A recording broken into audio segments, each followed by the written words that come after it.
datang ke Polda karena udah dibikin laporan sama orang SPS bahwa kita menerobos lahan SPS, sedangkan kita setahu kita adalah mereka yang menerobos lahan kita. Jadi Pak, selain Pak, memasukin pekarangan Pak, yang pertama ya, yang laporan dari perusahaan Pak kepada Bapak, benar Pak atau tidak? Itu tidak ada, karena kita tahu itu lahan kita, sedangkan PT SPS itu di saat kita menggarap itu masih hutan lebat itu di situ. Sedangkan patok batas HGU itu nggak ada, kita tahu tuh. Kasih tahu Bapak, yang Bapak garap itu masuk dalam HGU atau tidak? Tidak. Karena kalau mereka punya HGU di situ harus ada patok dan paret-paret gitu. Terkait masalah ini Pak, kemarin kan ada BPN menyinggung bahasanya PT SPS 2 tuh nggak ada masuk dalam HGU di desa Babalu, kan ini disebutkan kemarin Pak. Iya ada. Jadi sedangkan pihak BPN mengatakan bahwa HGU PT SPS 2 di dalam desa Pulau Krut, bukan di dalam desa, tidak ada di dalam desa Babahlum. Kemudian saya bertanya Pak, sedangkan kita menggarap lahan dan diberi lahan oleh desa di dalam desa Babahlum, bukan di dalam desa Pulau Krut. Gimana Pak terkait ibaratnya pengancaman, apakah Bapak ada melakukan pengancaman terhadap orang itu Pak? Orang yang melapor kita sebagai telah mengancam dia, kita kenal pun enggak orang perusahaan itu. Tapi kita udah dibilang kita mengancam dia. Tidak pernah kita mengancam, bahkan orang yang melapor kita itu nggak kenal kita sama sekali. Betul Pak. Jadi Bapak tadi jelaskan apa aja yang Bapak jelaskan di yang kita jelaskan di Polda tadi sesuai dengan yang sudah disidik kita tempo hari, bahwa untuk memperkuatkan disidik kita sama nggak di antara laporan kita tempo hari dengan hari ini. Jadi cuma itu yang ditanya. Terkait masalah ini Pak, pemanggilan ini Bapak merasa kecewa atau tidak? Kita merasa kecewa karena pihak perusahaan setelah mewakili salah seorang dari perusahaan yang namanya Pak Suwardi, dia datang ke tempat kita, ke lahan kita, negosiasi, minta ganti kerugian, tapi bukan kerugian yang kita dapatkan. Cuma kita akhirnya dapat surat panggilan dari Polda. Jadi setelah kita mendapat surat panggilan dari Polda, datang lagi sekali lagi ke lokasi, cek lagi lokasi, nego-nego untuk minta lagi ganti rugi. Ternyata yang diminta ganti rugi itu laporan kita yang udah kita sampaikan pada penyidik Polda 317 juta habis anggaran, belum kita biaya beli lahan. Cuma biaya garap aja di situ yang ditanya oleh Polda. Jadi sekitar 317 juta. Sedangkan di pihak perusahaan yang mau diganti rugi untuk kita sekitar 90 juta. Jadi itu bukan ganti rugi namanya. Merugikan kita, orang nggak punya nih. Jadi Pak, terkait masalah ini Pak, Bapak kecewa lah intinya. Kecewa karena bukan kita orang nggak punya uang. Jadi dengan mendaman kemari ke Polda, kita merasa dirugikan oleh perusahaan.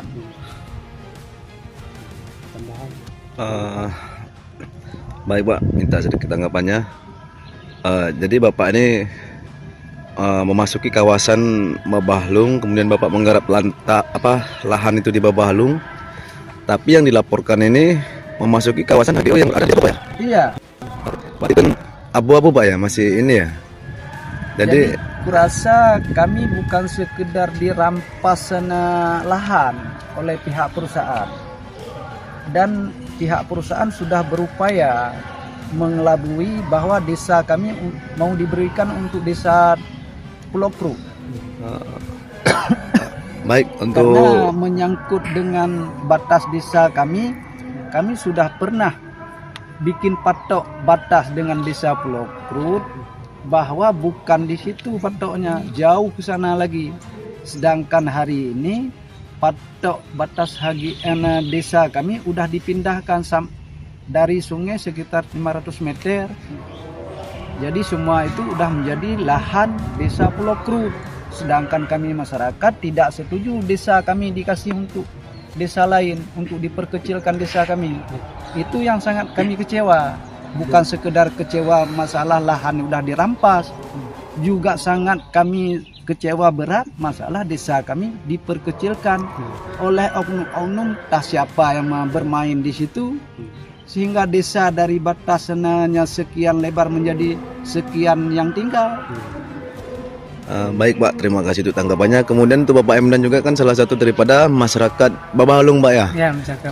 Jadi terkait permasalahan ini, apakah benar yang dikatakan oleh Bapak Salpari tersebut? Kemudian apakah benar bahwasanya lahan yang Bapak kuasai selama ini itu berada di desa Babalung, dan ada dugaan di situ yang dilaporkan oleh dari salah satu dari pihak perusahaan terkait Bapak yang dikatakan atas dugaan pengancaman Pak ya? Benar. Ya, benar.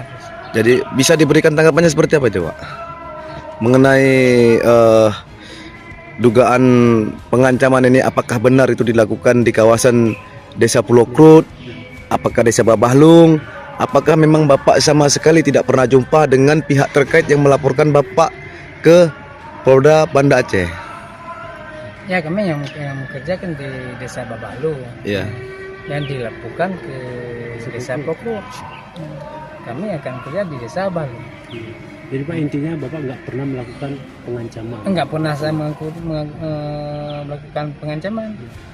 Jadi Bapak udah nanya Pak, siapa yang ibarat lapor Bapak, ada Bapak tanya? Enggak aku tanya, bukan lapor tuh perusahaan. Ya, mungkin dari pihak perusahaan yang lapor Pak. Oke lah. Terima kasih banyak Pak atas tanggapannya.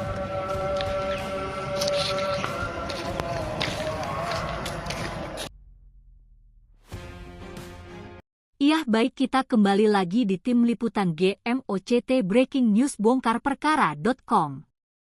Hutan di Aceh makin rusak, diduga perusahaan PT Surya Panen Subur 2 pelaku penebangan liar. Pemandangan udara terlihat dari kawasan hutan yang dibuka untuk perkebunan kelapa sawit di Kabupaten Nagan Raya mengatasnamakan untuk lahan plasma, kemudian kembali dikatakan pembukaan kebun inti. Provinsi Aceh, Indonesia, 19 April sejak 2023 hingga 2025. Tak jarang, praktik perusakan hutan itu menyebabkan konflik perusahaan dengan masyarakat sekitar dari berbagai desa. Hingga saat ini satwa liar terancam masuk ke perkampungan hingga berimbas kematian dikarenakan hilangnya tempat tinggal untuk berlindung dan mencari makan. Kurangnya kesadaran hingga kurang tegasnya pemerintah dalam menindak pelaku menjadi penyebab utama kerusakan hutan. Aturan hukum pidana untuk pelaku illegal logging juga kian dipertanyakan. Melansir pit.go.id, pelaku kejahatan illegal logging dijerat dengan pasal 19 huruf A dan atau B yungto pasal 94 ayat 1 huruf A dan atau pasal 12 huruf E yungto pasal 83 ayat 1 huruf B, Undang-Undang UU Nomor 18 Tahun 2013 tentang Pencegahan dan Pemberantasan Perusakan Hutan. Dalam peraturan tersebut, ancaman sanksi pidana pelaku illegal logging yaitu penjara maksimum 15 tahun dan denda maksimum 100 miliar rupiah. Meski sanksi tersebut bisa dibilang cukup berat, faktanya penegakan hukum pidana illegal logging belum dilakukan dengan maksimal. Mengapa penegakan hukum illegal logging masih lemah? Penegakan hukum bagi pelaku illegal logging yang masih lembek ini, menurut Diasi Suikromo dalam karya ilmiahnya yang dipublikasikan di Jurnal Hukum Unsrat pada 2016, dikarenakan beberapa permasalahan yang muncul di antaranya. Peraturan dan kebijakan yang ada tidak dapat menyelesaikan permasalahan khususnya kejahatan lingkungan. UU Nomor 23 Tahun 1997 Jo UU Nomor 32 Tahun 2009 tidak dapat menjadi instrumen yang efektif untuk melindungi lingkungan. Sementara perkembangan teknologi diikuti perkembangan kualitas dan kuantitas kejahatan yang semakin canggih dan seringkali menimbulkan dampak internasional, regional, dan nasional. Dampak ilegal logging.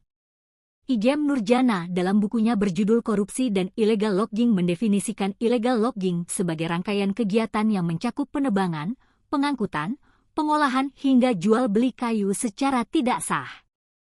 Kerugian yang diakibatkan pembalakan liar tidak hanya dari aspek ekonomi, tetapi juga mencakup sosial dan budaya. Adapun dampak-dampak illegal logging sebagai berikut.